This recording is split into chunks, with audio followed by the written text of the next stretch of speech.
안녕하세요. 최석규입니다. 이번 시간 활터에 전하는 사법 지침인 집궁재원칙에 관해 설명드리도록 하겠습니다. 여러분들께서도 잘 아시는 바와 같이 전국 활터 어디든지 가면 쉽사리 볼 수 있는 것이 궁도 국외운과 집궁재원칙을 게시한 편액이나 이와 같은 표지석일 것입니다. 따라서 이 내용은 고유의 사법 지침인 집궁재원칙에 내재한 심리적 요인과 철학적 사상 등에 관한 탐구를 통해서 우리 한민족의 전통문화유산인 국궁의 전통적 가치를 조명하고자 함이며, 이를 위해서 첫째, 집궁재원칙 각각의 유형을 현재적 관점에 따라 분류하여 국궁사법의 전통성과 정체성을 규명하고, 둘째, 32글자로 구성된 각각의 자원 해석을 통해 사법 지침의 의미와 내재된 심리적 요인과 철학적 사상을 도출하며, 세 번째로는 집궁재원칙에서 드러나는 국궁사법의 전통적 가치와 사상성, 정립의 목적을 두고 수행한 연구 논문을 근거로 설명하고자 하는 것입니다.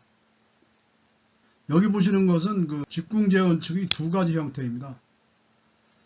현재 모든 활터에는 이 중에 한 가지만 제시되어 있는데, 이에 대해서는 집궁재원칙의 내용에 대한 본격적인 해설을 통해 그 연유와 상관성에 대해 말씀드리도록 하겠습니다.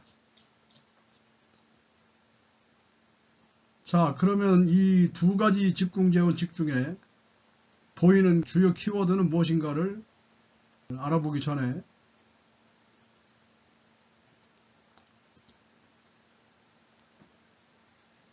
찰과 관, 그리고 흉어 복실, 그리고 전추태선 발효호미, 후학호미, 반구저기의 저와 집궁재원칙의 재, 이런 키워드들에 대해서 설명할 것인데, 우선은 집궁재원칙을 집궁8원칙으로 이렇게 게시한 활터들이 상당히 많이 있습니다. 그래서 이거에 대한 진위를 먼저 설명해 보도록 하겠습니다.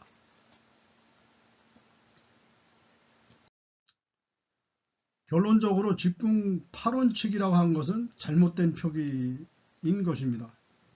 그 이유는 한문의 특성상 문장끼리 서로 대꾸를 하며 하나의 문장을 형성하고 또 그럼으로써 그 뜻을 표현하고 있기 때문입니다.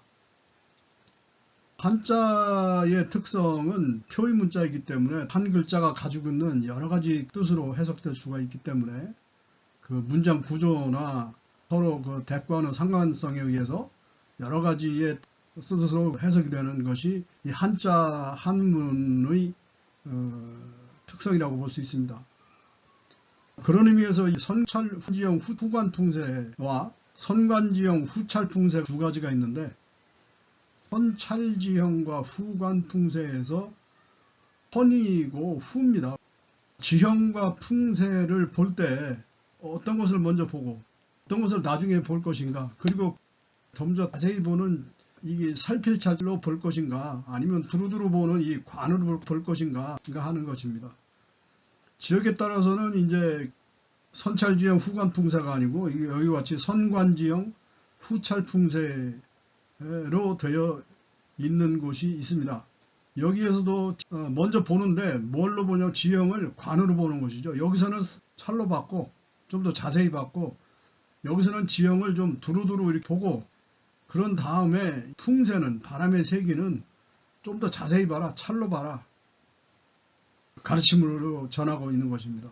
그래서 이 선찰지형 후관풍세라든지 선관지형 후찰풍세는 선이고 후가 하나의 대꾸를 이루며 문장을 형성하고 있다는 것입니다.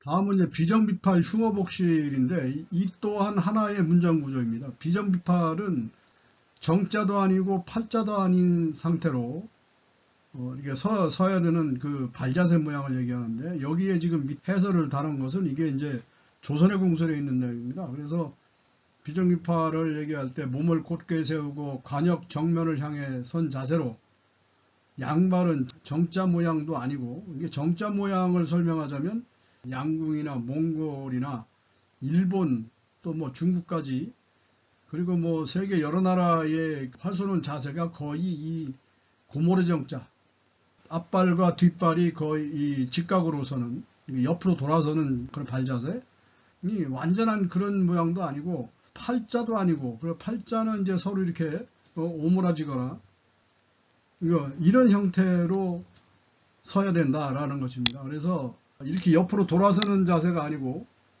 마주보는 자세, 팔자 형태가 아니라 이렇게 벌어진 상태, 그런 형태로 서라고 하는 것을 가르침으로 전하고 있는 것입니다. 그 다음에 이러한 이제 비정비파 자세를 정자도 아니고 팔자도 아닌 상태로 관역을 바라봤을 때 그 상체의 모양이, 줌소는 관역을 향해 되기 때문에 시계방향으로 돌아가고, 그리고 돌아가는 것을 막기 위해서 같이 따라 돌면은 뭐 비정비파를 굳이 설 필요가 없는 것이죠. 옆으로 돌아서면 되는 일인데, 그런 상태에서 활을 당겼을 때 가슴이 허해진다.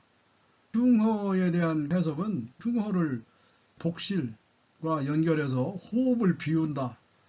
여기 보면은 목덜미를 핑핑이 늘려 가슴과 어깨 쭉지가 삐쳐나가지 않도록 할 것이며, 두 다리에 힘을 써서 아랫배를 팽팽히 한다, 이렇게 설명하고 있음에도 불구하고 호흡을 내쉬어서 비운다라고 이렇게 설명을 하고 있는데, 그것은 여러 가지 생각해 볼 문제가 있다고 생각합니다. 그래서 사실은 이것은 이제 비정비팔로 섰을 때의 그 상태를, 그 발자세의 모양과 허리 밑에 하체가 그 모양을 유지하면서 상체는 관역을 향하게끔 이렇게 비틀어지는 그런 궁체를 형성함으로써 나타나는 그런 상체의 모양이 흉허가 된다라고 이렇게 설명을 하는 것이 옳을 것입니다.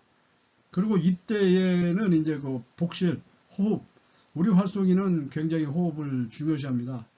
사격이라든지 양궁에서도 숨을 멈춘다 그러는데, 순간적으로 할 때는 숨을 멈춰도 별 문제가 없습니다. 그러나 만작 상태에서 즐기면서 활쏘기를 하다 보면 만작한 상태를 오래 끌고 가야 되는데, 그럴 때에 가령 호흡을 딱 멈추게 되면 불편하죠, 어딘가 모르게.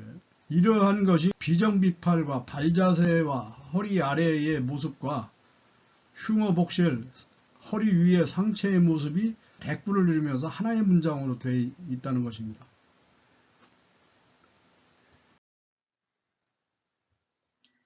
다음은 전추태산 후아코미와 전추태산 발효홈입니다.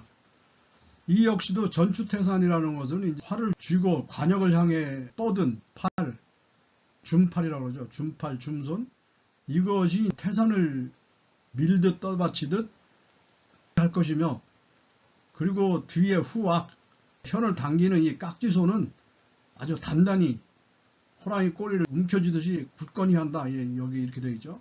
과 전추태산을 하되 활쏘기에서는 쏜 모습, 발이죠. 이게 쏠발자입니다. 그래서 쏜 다음의 모양은 뭐와 같느냐 하면 홈이 호랑이 꼬리와 같다. 이게 두 가지 형태의 직궁제원칙의 가르침이 있습니다.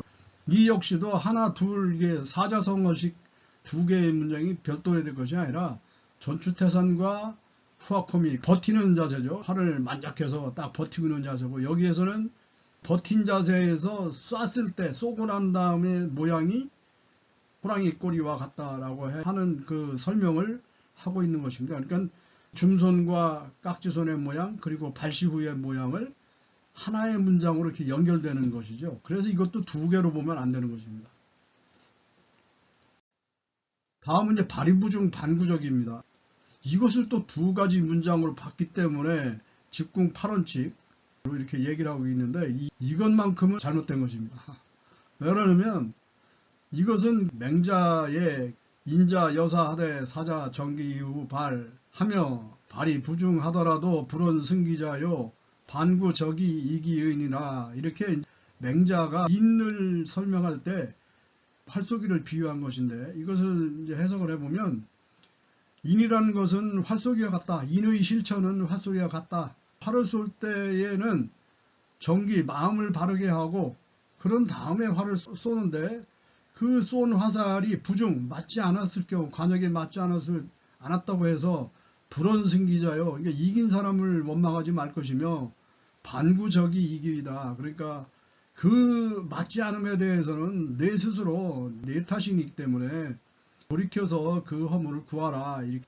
그러한 것이 활쏘기의 본질이고 것이며, 인의를 설명할 때 어짐을 실천하기 위해서는 남을 탓하지 말고 모든 것은 자신으로부터 비롯된 것이라고 하는 것을 설명하기 위해서 인을 활쏘기에 비유한 것으로 보이는, 이게 맹자의 어록에 있는 것입니다. 그렇기 때문에 여기 발의부중과 반구적이 활쏘기를 마친 다음에 자기반성적인 그런 것을 강조하기 위한 가르침으로 여기에 제시를 하고 있는 것입니다. 그렇기 때문에 이것을 두 문장으로 보는 것은 아주 잘못된 것입니다.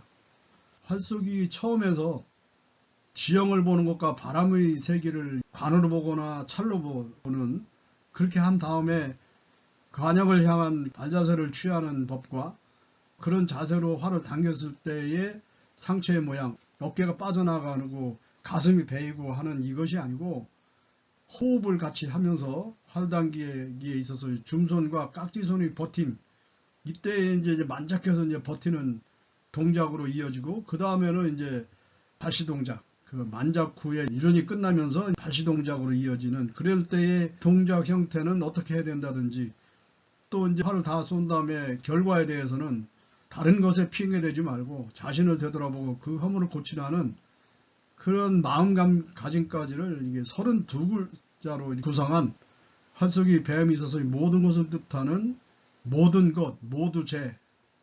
그래서 집궁 8원칙이 아니고 집궁 재원칙이라고 하는 것이 옳은 것입니다.